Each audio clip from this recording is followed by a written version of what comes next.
butterflies.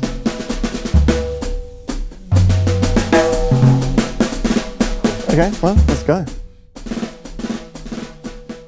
So my father was a keen photographer, and there was photographs all around the house. So we were always surrounded by imagery of family and holidays, but in a very beautiful way. He's an illustrator by craft, but he was obviously a very good photographer, had a good eye. And so I think to pick one, there's a picture that I sort of think about a lot, is a picture of my grandfather, my mother's side, that my dad took when they were very young. My mother's from Catalonia, from Barcelona, and he's drinking out of a flask, which a traditional sort of flask that flips water out. I mean, you drink wine in it, but he was drinking water in the mountains, and he's sort of topless, and he's like a very strong man who's been through some pretty serious times in life.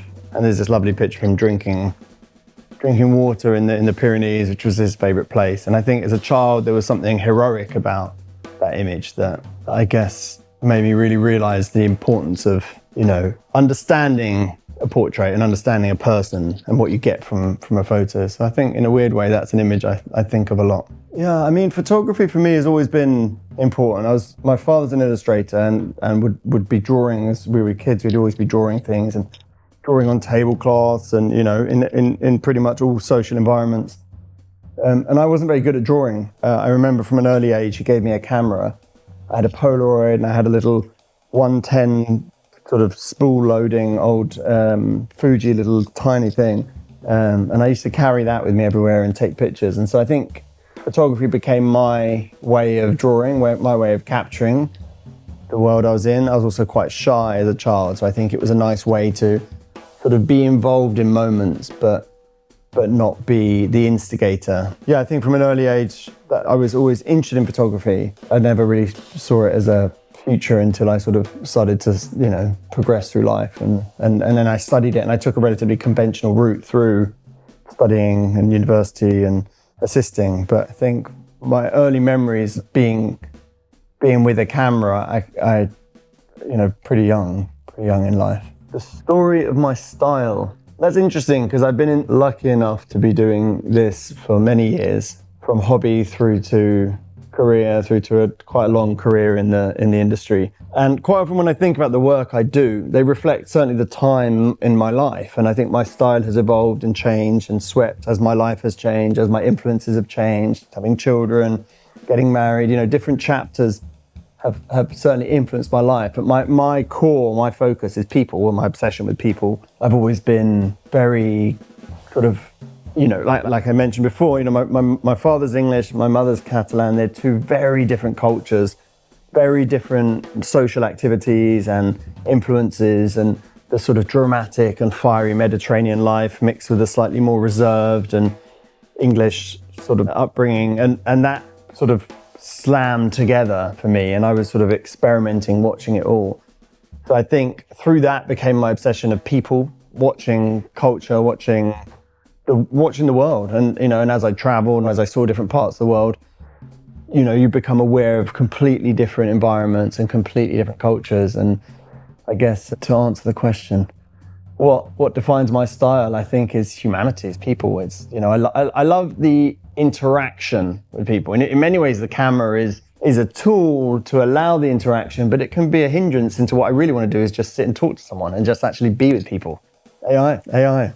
For me, the worry of AI, no, not at all. I mean, it's a tool. It's a tool that I'll use. It's a tool I enjoy using now. It's a tool I enjoy experimenting with. Our industry has generations of good old days mentality. If you truly believe nothing should change, this is not the industry to be in. We've been through leaps and bounds, and it will happen again. I think enjoy learning a new craft. See if it adds to your ability to do what you love doing.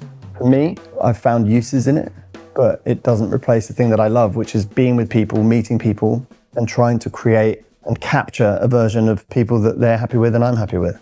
Authenticity. For me, the word authenticity has always been very important in my work, because it's my challenge when I'm creating images, is to try and find moments that feel authentic because they are authentic.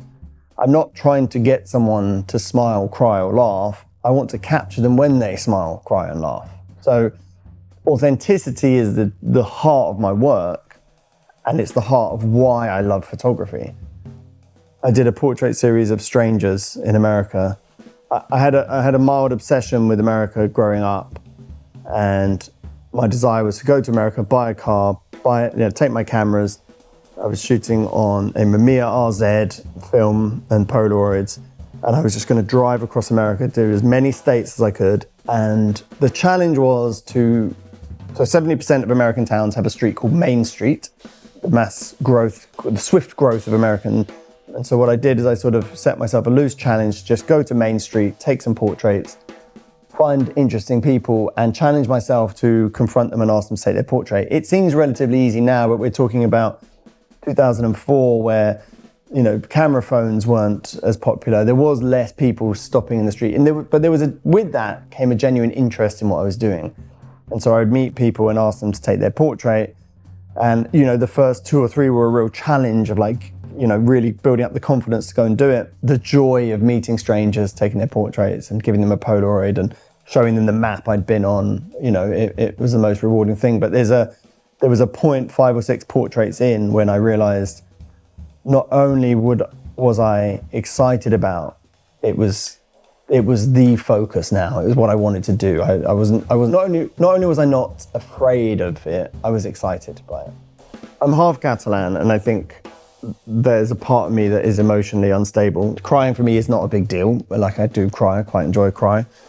I can't say that I've ever cried after taking a picture. I think I did a project in Syria, which at the time didn't feel that challenging because it was a new place to me and it was a new world, and I was experiencing amazing people and amazing scenarios and places, and it was a really beautiful story. But I think in hindsight, there's two learnings that came from that, painful learnings in hindsight. One, you can't ever take for granted where you are in life and what you're doing, because there was no doubt about it. At the time, I thought how beautiful Damascus was, and we were in northern Syria as well, and sort of traveling around. And I remember thinking, it's beautiful, wonderful. But I never grasped until later on is that I may never go back there.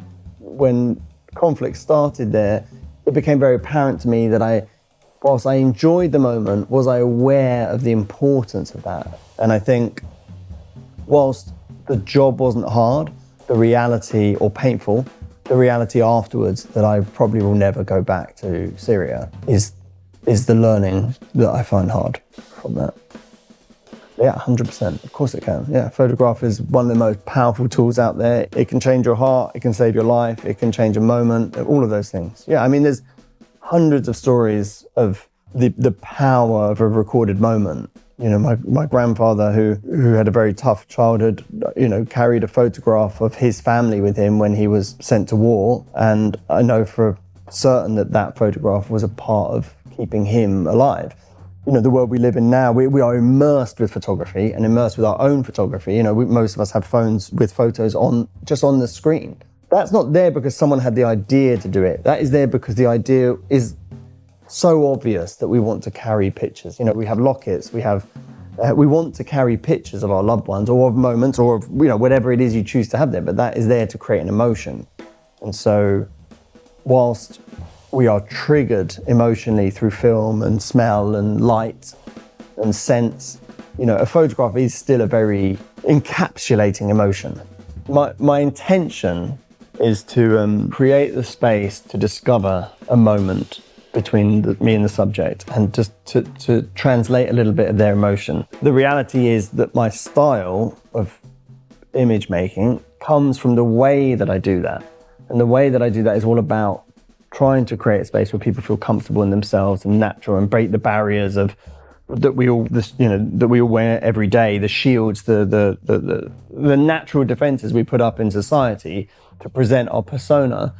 And I'm trying to create a space where that's either driven through or just slightly eased and relaxed. And I think my aim is to show a true representation of that person in that moment, in that time of their life. But my influence is what's allowed or created the space for it to happen like that. So I hope it shows them, but it should feel like how I interpret them as well, maybe. Photo I missed taking.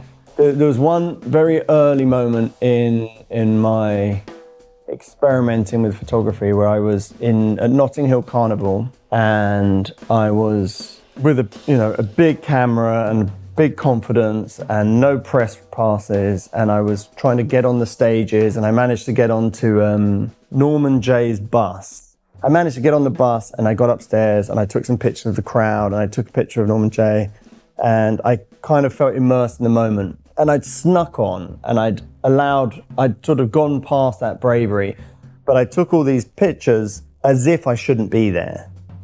And what I realized is that because I was there, they thought I should be there, and they wanted me to be there, and I didn't have the confidence to stop. Well, at one point, Norman Jay said to me, "Do you need a picture?" And I sort of froze. And I was a young, cheeky photographer, guy with a camera, really. And I took a picture, but what I didn't do is I didn't sit and craft it. And it could have only taken 10 seconds, 15 seconds, but I didn't focus on that moment. There are still definitely occasions. If I think about it, every shoot I do, I learn a little bit from, and I look back and think, could have done that, could have done that.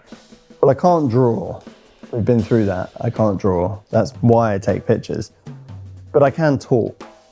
So I tell stories, we tell stories. We listen, we learn, it's still probably my most useful tool in photography. So, well, I hope some of that made sense. A bit weird. Okay, cool.